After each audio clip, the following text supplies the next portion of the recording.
बोलो। हरिद्वार के शास्त्रार्थ के बाद और जागनी के लिए शाह कुमार और शकुंतल की जागनी के लिए उन्होंने अपनी जागनी यात्रा को आगे बढ़ाया। तो वो आगे बढ़ाते हुए औरंगजेब को जागृत करने का उन्होंने अथक प्रयास किया। 12 मोमिनों को भेजा जिनको कि औरंगजेब के बाशिंदों द्वारा प्रताड़ित भी किया गया, लेकिन वह शरीयत के गुलामों के कारण, शरीयत के कारण वह जागृत नहीं हो सका। श्री प्राणनाथ जी के मन में बड़ा क्षोभ हुआ, लेकिन उन्होंने कहा कि अब मैं हिंदू राजाओं को जागृत करने का प्रयास करता हूँ। ऐसा करते हुए एक उन्होंने आह्वान किया सभी हिंदू राजाओं के लिए। राजा ने मलो ने राणे राय तने, धर्म जाता ने कोई दौड़ो, जागो ने जोधा उठ खड़े रहो, नींद निगोड़ी रे छोड़ो। ऐसा आह्वान किया। ऐसा आह्वान करते करते कोई भी हिंदू राजा ने उनकी इस पुकार को नहीं सुना, अर्थात पूरी तरह वो जागृत होकर समर्पित नहीं हो पाया।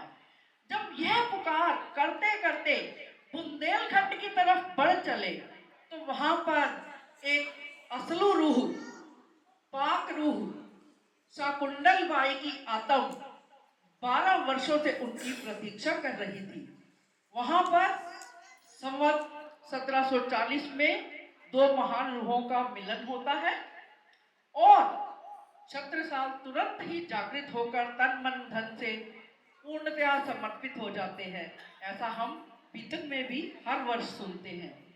अब जागृत होने के पश्चात उन्हें कुरान का भी ज्ञान हो जाता है लालदास जी के माध्यम से। लालदास जी और श्री जी साहब जब कुरान पढ़ रहे होते हैं, लेकिन यह बात उनके चाचा श्री बल दीवान जी और अन्य दरबारियों को रास नहीं आई।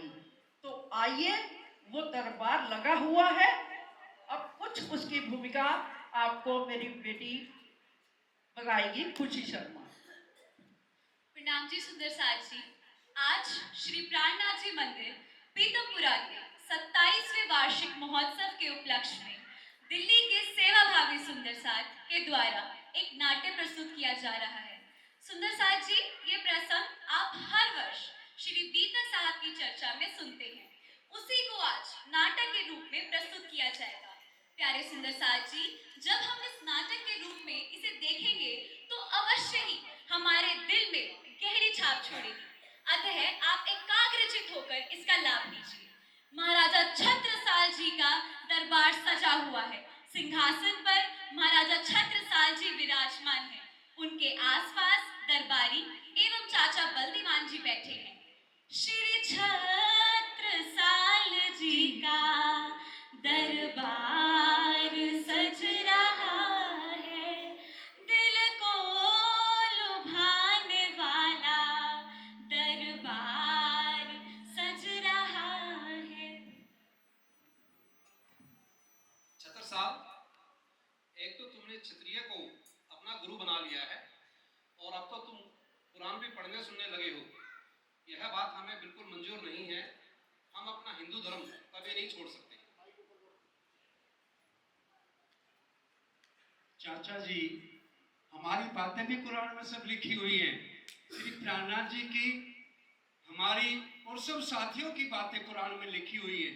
अगर आपको विश्वास ना हो तो किसी मुसलमान विद्वान को बुला करके श्री प्राणनाथ जी के साथ में वार्ता करा लीजिए। तो ठीक है, मैं महोबा के सबसे बड़े काजी मोहम्मद अब्दुल रसूल को बुलाता हूँ, जो भारत के सभी मुसलमानों को काजी बनने के लिए इस्लाम की तालीम देते हैं। बुला लीजिए। बलदीवान जी धीरे से दरबारी को आदेश देकर काजी मोहम्मद अब्दुल रसूल को बुला लेते हैं। बहुत अच्छी बात है। तो मैं काजी साहब आपसे एक ही कुरान का प्रश्न पूछूंगा, हेलो। उसका आपको उत्तर छत्रसाल जी, छत्रसाल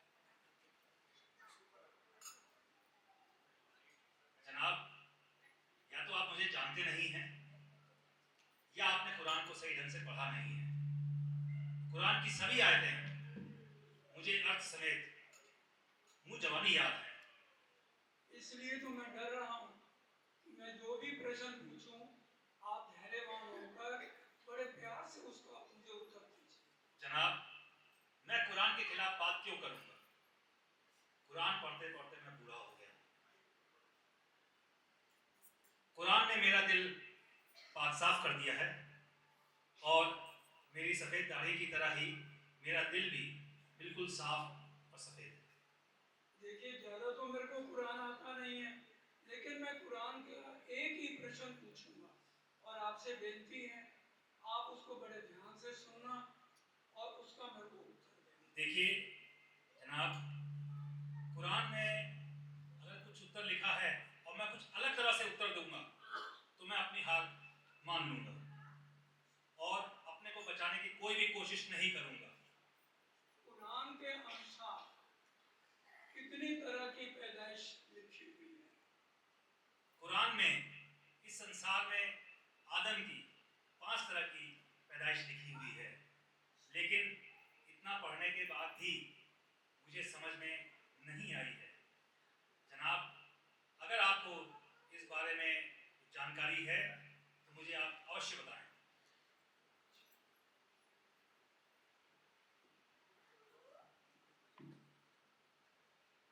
देखिए, कुरान के अंदर पहला सिपारा है अल्लाह लाम मीम और दूसरा सिपारा है सकून और तीसरे सिपारे तिलकर रसूल के अंदर कुरान में मोहम्मद साहब ने 5 तरह की पैदाइश का वर्णन किया। पहली पैदाइश है उनसे, ये स्पष्ट इसमें लिखा है, और दूसरी पैदाइश है एक हाथ से, और तीसरी पैदाइश है 2 हाथ से, और चौथी पैदाइश है मूल इब्तदाई से, और 5वीं पैदाइश है खिलकत से। ये एक जगह नहीं लिखी, तिलकर रसूल में अलग अलग जगह ये 5 का वर्णन किया गया है। अब बस एक ही प्रश्न मेरा है, उसके अलावा मैं और कोई प्रश्न नहीं पूछूंगा। इन 5 में से आप किस में? मैं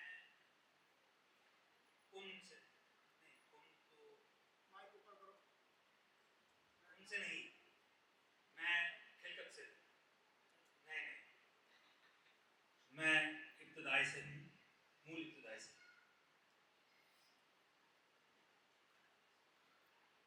मैं मूल इब्तदाई से हूँ। ओ काजी साहब, क्या हो गया है आपको?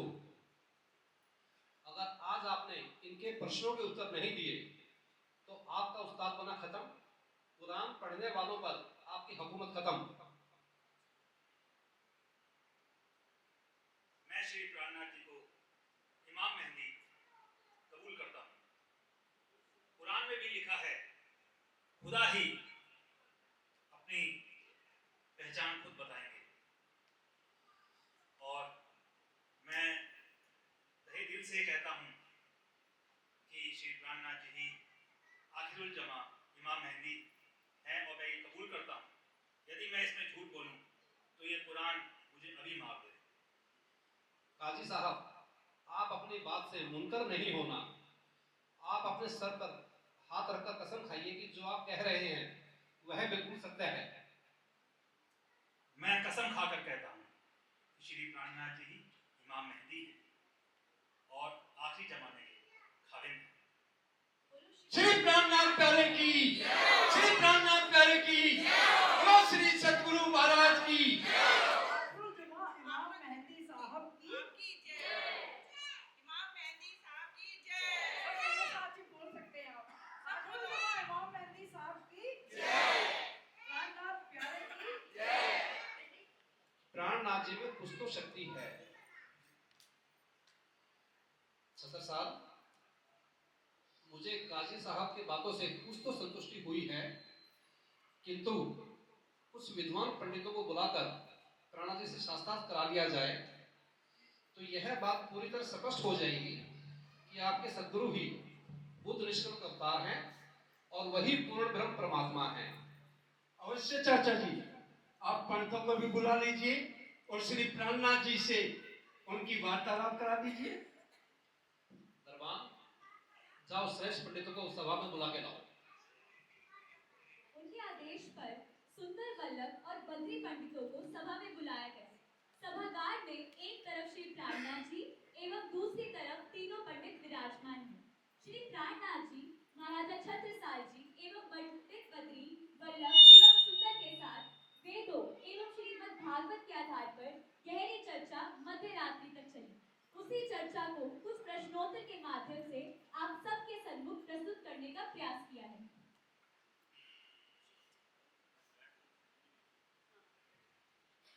पंडित जी, संसार की उत्पत्ति कैसे हुई? महाराज, ये संसार तो मोह तत्व से बना है। मोह तत्व के कितने तत्व कहे गए हैं? प्रकृति का अति सूक्ष्म रूप मोह है। इसी मोह से पानी के बुलबुलों की भांति करोड़ों ब्रह्मांडों की उत्पत्ति और विलय की लीला चलती रहती है। इसे नींद, अज्ञान और भ्रम भी कहते हैं। और संसार की उत्पत्ति कैसे हुई?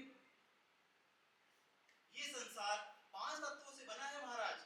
जल, वायु, अग्नि, पृथ्वी और आकाश। श्री कृष्ण जी का वास्तविक स्वरूप क्या है? और श्री कृष्ण जी की 3 लीलाओं का वर्णन श्रीमद् भागवत में है, उसको स्पष्ट करिए। हमने श्रीमद् भागवत और गीता में श्री कृष्ण जी की तीनों लीलाओं के बारे में पढ़ा तो है, किंतु हमें कुछ समझ नहीं आया, अतः हम उत्तर नहीं दे सकते। अतः आप उसे स्पष्ट रूप से हमें समझाएं। श्री कृष्ण जी की 3 लीलाएं कही गई हैं। जो पहली है उसको ब्रह्म लीला कहा गया है, जो 11 साल 52 दिन की लीला श्री कृष्ण जी के अंदर विराजमान होकर पार ब्रह्म ने करी है। उसके बाद 11 दिन की गौलोक की शक्ति ने लीला करी है। उसमें ना पार ब्रह्म की शक्ति है, ना अक्षय ब्रह्म की आत्म है। तो वो गौलोक की शक्ति द्वारा 7 दिन गोकुल के और 4 दिन मथुरा के करे गए। और तीसरी जो कृष्ण जी की लीला है वो विष्णु भगवान जी ने करी है, और वो 112 वर्ष की है। कृष्ण कृष्ण सब कोई कहे, भेद न चीने कोई, नाम एक विध होता है और लीला त्रैविध। इन प्रश्नों के उत्तर स्वयं श्री कृष्ण जी के अंदर विराजमान वो पार ब्रह्म की शक्ति ही दे सकती है। इस समय श्री प्राणनाथ जी के अंदर वो शक्ति विराजमान है। श्री प्राणनाथ जी बुद्ध के निष्कलंक अवतार हैं। बोलो श्री प्राणनाथ प्यारे प्यारे की जय। श्री प्राणनाथ प्यारे की। हम आपकी विनम्रता और तपस्या से हम बहुत प्रसन्न हुए हैं। जब रात्रि घर पहुंचते हैं तो अन्य पंडित उन्हें घेर लेते हैं और बहुत क्रोधित होते हैं। अरे तुम्हारा ज्ञान कहाँ गया? तुमने तो इज्जत डुबा दी, काफी अपशब्द करे। उसके बाद उन्होंने विचार विमर्श शुरू कर दिया और भागवत के 40 प्रश्न बनाकर बद्री पंडित से कहते हैं, कल प्रातः फिर से जाओ और प्राणनाथ जी से इन प्रश्नों के जवाब मांगो। अगले दिन छत्रसाल जी के दरबार में तीनों पंडित सुंदर वल्लभ बद्री प्रवेश करते हैं। अरे कल रात को तो तुम गए थे और शास्त्रार्थ में पराजित हुए थे, अब तुम सुबह फिर आ गए, क्या बात हो गई? बलदीवान जी, हमसे भूल हो गई थी। हम और प्रश्न बना के लाए हैं और श्री प्राणनाथ जी से इन प्रश्नों के उत्तर चाहते हैं। अच्छा, मैं छत्रसाल से बात करता हूँ।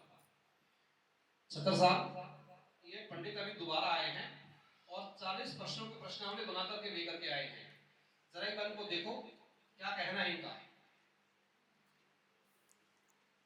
क्या यही है तुम्हारा ज्ञान? क्या यही है तुम्हारा ईमान? ये बनावटी प्रश्न कहां से बना करके ले आए? मनगढ़ंत प्रश्न बना करके।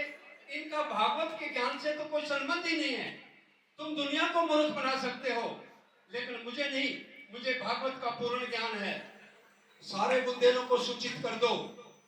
आज के बाद इन कलयुगी पंडितों से कोई भी अपने घरों में पूजा पाठ नहीं करवाएगा, और ना ही कोई इनको गुरु धारण करेगा, और ना ही कोई इनसे सिर पर पाग बंधवाएगा। छत्रसाल, थोड़ा संयम रखो। ये तुम्हें शोभा नहीं देता, नहीं तो तुम्हें ब्रह्म हत्या का पाप लगेगा।